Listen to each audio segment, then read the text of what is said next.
तो आप क्या कहना चाहते हो कि हम इस फोन को फेंक दें? नहीं, मैं चाहता हूं कि आपके पास ये समझ हो कि आप इस फोन को अच्छी चीजों के लिए उपयोग कर सको।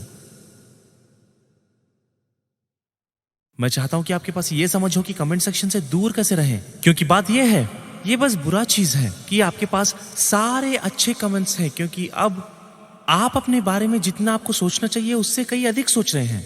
ये सब किस कारण हो रहा है? क्योंकि उन लोगों ने कहा, मैं जानना चाहता हूं उन लोगों का नाम क्या है। वो ये कहते हैं, वो कहता है, ये वो कौन है?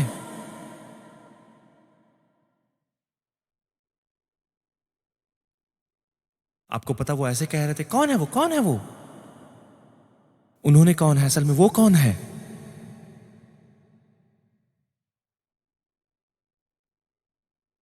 हाँ, क्या आपको ये सब कुछ समझ आ रहा है?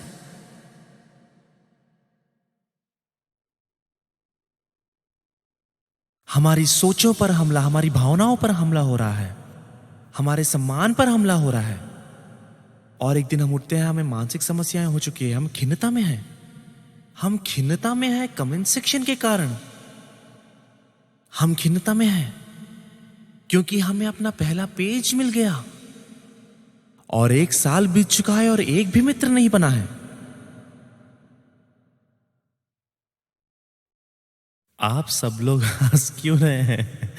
क्योंकि आपको लगता है कि ये बहुत खूबसूरत चीज है, पर कई लोग हैं जो इससे पीड़ित हैं, क्योंकि उनका मूल्य आधारित है उस पे।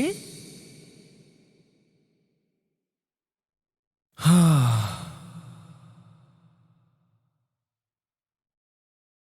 बहुत सारी चीजें हैं जो बदल चुकी हैं,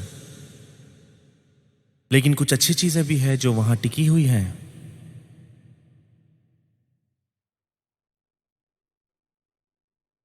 श्यू।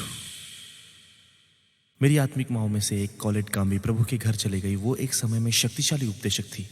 वो एक ऐसा समय था जहां महिलाओं को मंच पे स्वीकार नहीं किया जाता था, और उसने यह निर्णय लिया कि ठीक है, मैं भी एक औरत हूं, स्त्री होने के बावजूद मैं मंच पर चढ़ के प्रभु का प्रचार करूंगी जैसे एक पुरुष करता है। कोलेट गामी लोगों को हिला कर रख देती थी।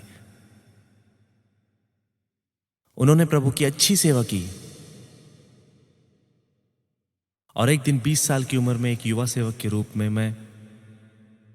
मैं भी बस वही बनने के लिए संघर्ष कर रहा था, और जो परमेश्वर ने मुझे बनाया था, और मुझे जो लगता है शायद मुझे भी इन्हीं लोगों की तरह करना होगा।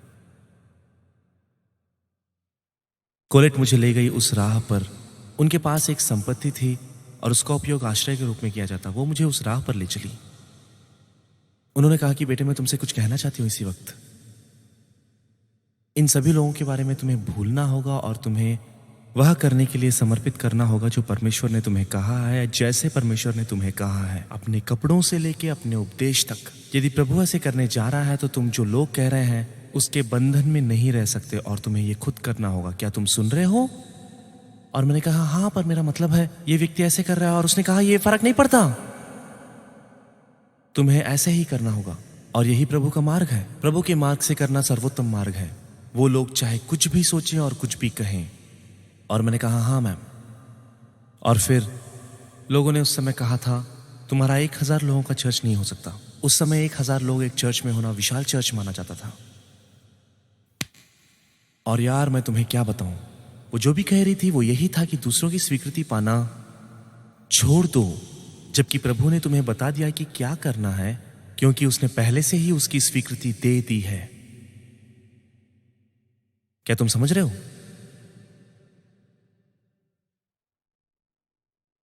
हमने इसे खत्म नहीं किया है, पर अगले हफ्ते हम शुरुआत करेंगे कैसे अलग अलग तरीके से स्वीकृति के लत पर हमला बोले, ताकि आप इससे अपने आप को मुक्त कर सकें।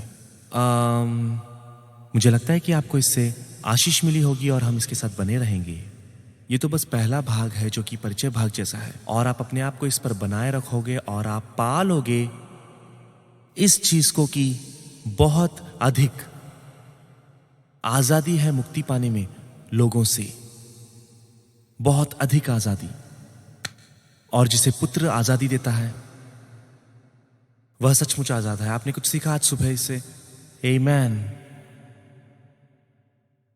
हर सर झुका हुआ और हर आंख बंद हुआ, अगर आप ऐसे कर सकते हैं, आपको बाहर निकलने की जरूरत नहीं होगी अगर आप शांत रह सकते हैं। पिता, मैं वाह, हमने अभी समझा है कि इस दुनिया में बहुत कुछ हो रहा है और कभी कभी हम आपके बारे में भूल जाते हैं और बस चीजों पर आक्रमण करने के लिए हम अपना काम करने की कोशिश करते हैं। लेकिन हमारी मदद कीजिए ताकि हम आप पर निर्भर रहें हर चीज के लिए।